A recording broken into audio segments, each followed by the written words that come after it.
नमस्कार, आप देख रहे हैं एबी स्टार न्यूज और मैं हूं आपके साथ मनप्रीत कौर। और इस बुलेटिन की शुरुआत करेंगे किसान उपद्रव से। आपको बता दें कि किसान लगातार अपनी जिद पे अड़े हुए हैं और पठानकोट से ये खबर सामने आई है जहां 26 जनवरी के उपद्रव के बाद भी किसानों की हिम्मत अभी भी बरकरार देखने को मिली है। आपको बता दें 26 जनवरी को दिल्ली के लाल किले में हुए उपद्रव के बावजूद किसानों के हौसले बुलंद नजर आए हैं। चाहे कुछ जत्थेबंदियों ने संघर्ष को विराम दे दिया है, पर पंजाब में किसानों द्वारा अभी भी टोल बैरियर बंद रखे गए हैं। और वहीं बात करें जिला पठानकोट की, तो जिला पठानकोट के लदपाल टोला में भी बैरियर कर किसान आज भी डटे हुए हैं। वहीं उन्होंने कई अलग रास्तों को भी बंद कर दिया है। उनके द्वारा टोल बैरियर को बंद कर संघर्ष किया जा रहा है। लगातार हम आपको अपडेट सुना रहे हैं और ये पठानकोट से खबर सामने आई है जहां किसान अभी भी प्रदर्शन पे अड़े हुए हैं। लगातार वो आने वाले रास्तों को बंद करके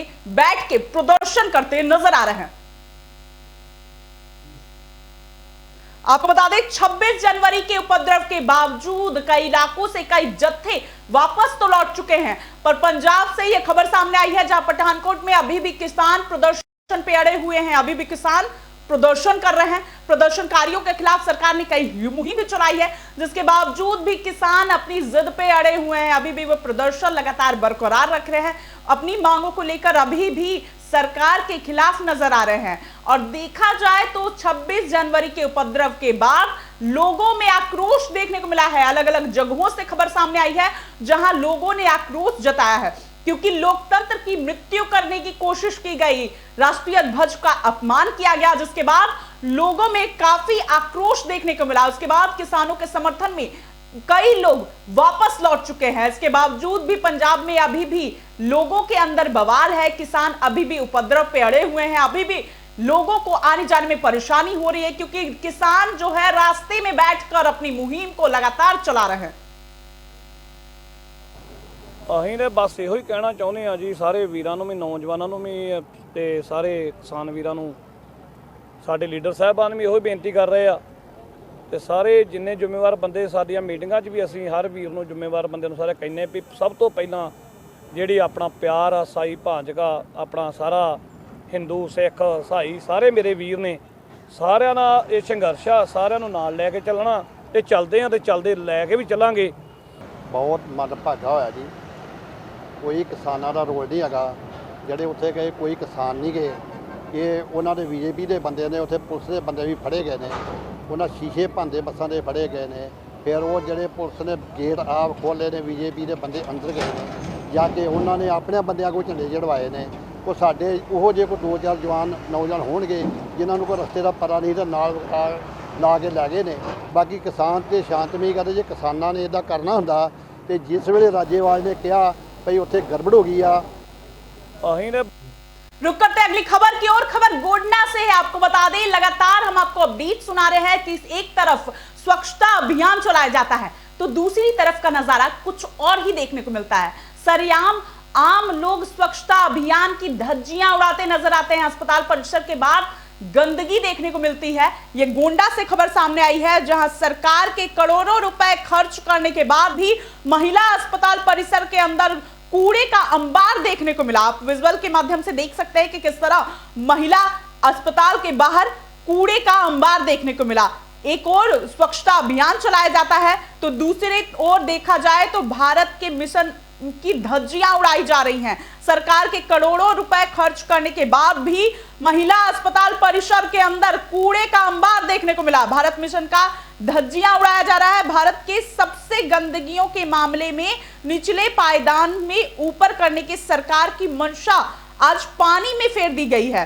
सरकार लगातार ये मंशा चला रही है कि किसी तरह निचले स्तर के लोगों को भी साफ सफाई का ध्यान रखा जाए, उन इलाकों को साफ सुथरा रखा जाए। उसके बावजूद जो आम लोग हैं इस पूरे मिशन की धज्जियां उड़ाते नजर आए हैं। विजुअल्स के माध्यम से हम आपको दिखा रहे हैं कि अस्पताल प्रशासन किस प्रकार सोया है। अस्पताल के अंदर जगह जगह पर गंदगी का अंबार देखने को मिला और वही नहीं सुधर रहे हैं महिला अस्पताल के हालात। कई बार अभियान चलाए गए स्वच्छता अभियान के बावजूद भी अभी तक महिला अस्पताल के हालात सुधरने का नाम नहीं ले रहे हैं। वही अस्पताल परिसर में बू के कारण सांस लेना भी दुश्वार हो चुका है। अस्पताल परिसर में गंदगी की वजह से इतनी परेशानियां सामना करना पड़ा है। एक और बात करते हैं हम अस्पताल परिसर की, जिसे स्वच्छ रखना ही चाहिए, क्योंकि वहां जो मरीज होते हैं उनको स्वच्छता की आवश्यकता होती है। सरकार लगातार मुहिम चला रही है, स्वच्छता अभियान चला रही है। इसके बावजूद जो अस्पताल प्रशासन है, न जाने वो किस नींद में अभी तक सोया हुआ है।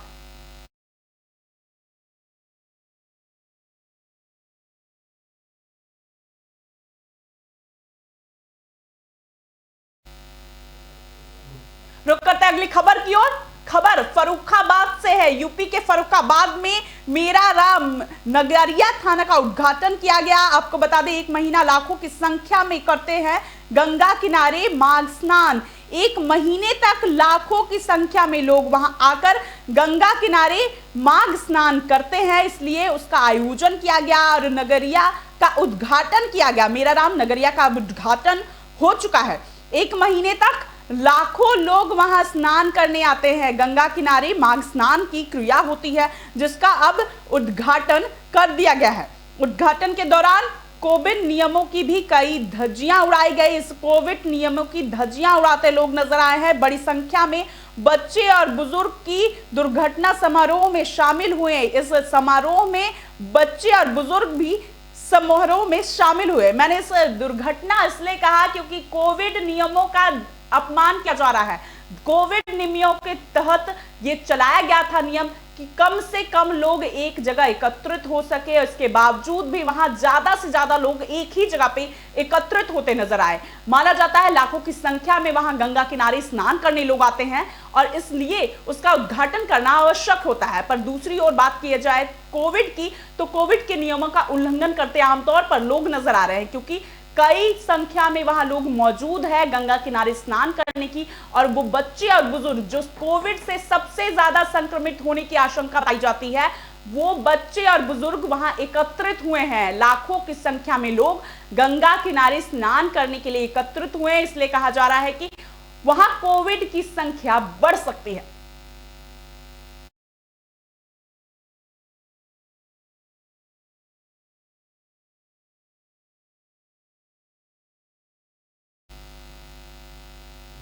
रुक करते हैं अगली खबर की ओर। खबर माधुरी से है। जी हाँ, यूपी के माधुरी में राम जी की पावन परिसर का उद्घाटन किया गया। आपको बता दें, ग्राम माधुरी नगर में भगवान राम की कथा का भव्य आयोजन किया गया। कहते हैं ना, दिल में आस्था है तो सब कुछ मिल सकता है।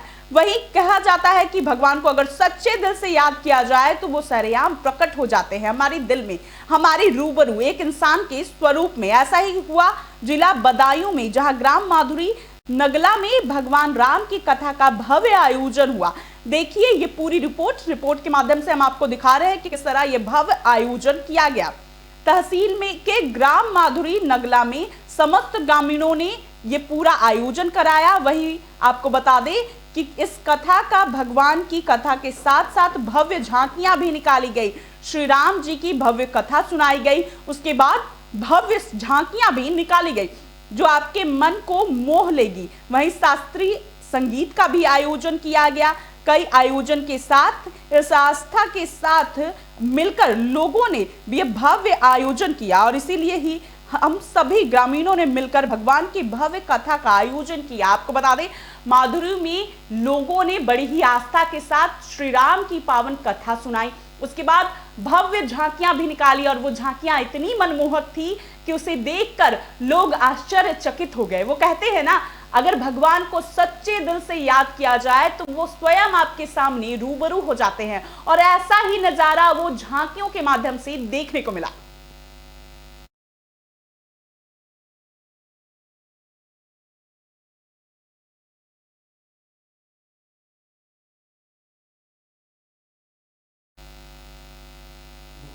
रुक करते अगली खबर की ओर। खबर हाथरस से सामने आई है। यूपी के हाथरस में आपको बता दें, सपा के युवा प्रदेश अध्यक्ष के आगमन पर सपा के सभी जिला कार्यकर्ता रहे मौजूद।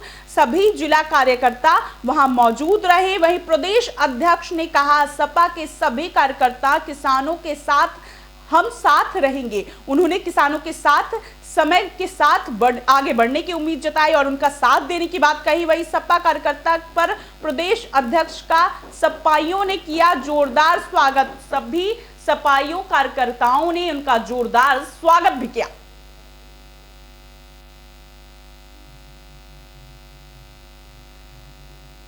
संगठन की समीक्षा उसके विस्तार के लिए नौजवानों से संवाद स्थापित होगा और यहाँ से जाने के बाद अभी एटा में हम लोग एक माने की चौपाल लगा करके किसानों और नौजवानों से बातचीत करेंगे। कितने जनपदों में आप आए हैं ऐसे ये मेरा 20वां जनपद है। लगातार मैं लोगों से संवाद स्थापित कर रहा हूँ। संगठन समीक्षा को लेकर उसके विस्तार के लिए कार्यरत है। देश में किसान आंदोलन को लेकर क्या कहेंगे आप? समाजवादी पार्टी किसानों की लड़ाई के साथ है और हम योगी मोदी जी से कहेंगे कि काले कानून को वापस ले, क्योंकि ये किसानों की खेती पे हमला है, उनकी उपज पे हमला है, आने वाले जनरेशन पे हमला है और इस काले कानून को। रुक करते हैं अगली खबर की ओर। खबर हाथरस से है, जहां एक बार फिर रफ्तार का कहर देखने को मिला है।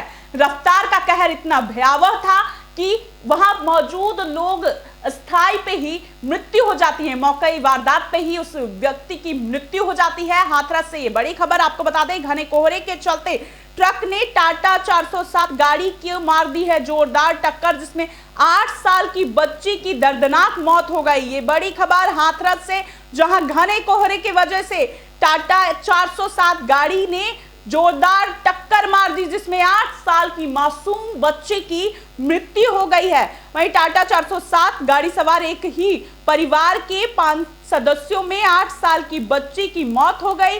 वहीं 4 सदस्य गंभीर रूप से घायल बताए जा रहे हैं। 4 सदस्य गंभीर हालत में पाए गए हैं और घायलों को वहां के जिला अस्पताल में भर्ती करवा दिया गया है। ये बड़ी खबर आपको हाथरस से आप सुना रहे हैं, जहां घने कोहरे की वजह से टाटा 407 गाड़ी में जोरदार टक्कर हो गई, जहां 8 साल की बच्ची की मौके वारदात पे ही मौत हो गई। टाटा 407 गाड़ी सवार की एक ही परिवार के 5 सदस्यों में 8 साल की एक बच्ची की दर्दनाक मौत हो गई। वहीं 4 सदस्य गंभीर रूप से घायल बताए जा रहे हैं। घायलों को जिला अस्पताल में भर्ती करा दिया गया है। सभी घायलों को जिला अस्पताल से डॉक्टर ने अलीगढ़ के लिए रेफर कर दिया गया है। कोतवाली की यह पूरी वारदात है, जहां कोतवाली जनपद क्षेत्र के कुंवड़िया मोड़ के पास आगरा अलीगढ़ नेशनल हाईवे की यह पूरी घटना है, जहां घने कोहरे की वजह से 407 गाड़ी ने जोरदार टक्कर मार दी है, जिसमें 8 साल की मासूम बच्ची की मौत हो गई है। ये बड़ी खबर हाथरस से हम आपको सुना रहे हैं, जहां पे घने कोहरे का कहर देखने को मिला।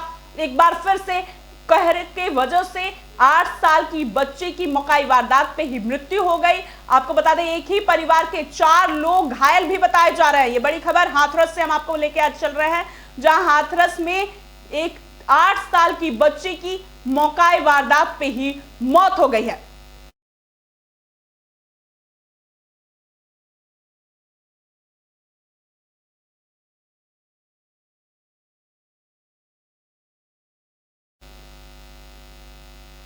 रुक करते हैं अगली खबर की ओर। गाजीपुर बॉर्डर से हम आपको बता दें, लगातार किसान प्रदर्शन पे अड़े हुए हैं और राकेश टिकैत ये कह रहे हैं, दावा दे रहे हैं कि मैं अनशन पे बैठ जाऊंगा। पानी के लिए उन्होंने अपने गांव से पानी तक मंगवाया है। आपको बता दें, गाजीपुर बॉर्डर से लगातार हम आपको अपडेट सुना रहे थे और किसान लगातार मुहिम पे अड़े हुए हैं और अभी भी वो प्रदर्शन से पीछे हटने को तैयार नहीं है। वहीं किसानों के आंदोलन का केंद्र अब गाजीपुर बॉर्डर बन गया है। भारतीय किसान यूनियन के राकेश टिकैत धरने पर अड़ गए हैं और उन्हें अब राजनीतिक दलों का समर्थन भी मिलना शुरू हो चुका है। वहीं गाजीपुर बॉर्डर पर शुक्रवार सुबह से ही बड़ी संख्या में किसानों का आना शुरू हो चुका है। गाजीपुर बॉर्डर से हम आपको लगातार AB स्टार न्यूज पे अपडेट सुना रहे हैं कि गाजीपुर बॉर्डर पे किस तरह किसान अभी भी प्रदर्शन पे अड़े हुए हैं। लगातार हम आपको AB स्टार न्यूज पे गाजीपुर बॉर्डर से अपडेट सुना रहे हैं कि किस तरह अभी भी प्रदर्शनकारी अड़े हुए हैं। सरकार लगातार उनसे वार्तालाप की कोशिश कर रही है। 11वें दौर के बाद भी कोई हल निकल कर नहीं आया और 26 जनवरी के उपद्रव के बाद लोगों में काफी आक्रोश देखने को मिला। उसके बावजूद राकेश टिकैत पीछे हटने से बिल्कुल तैयार नहीं देखने को मिल रहा है।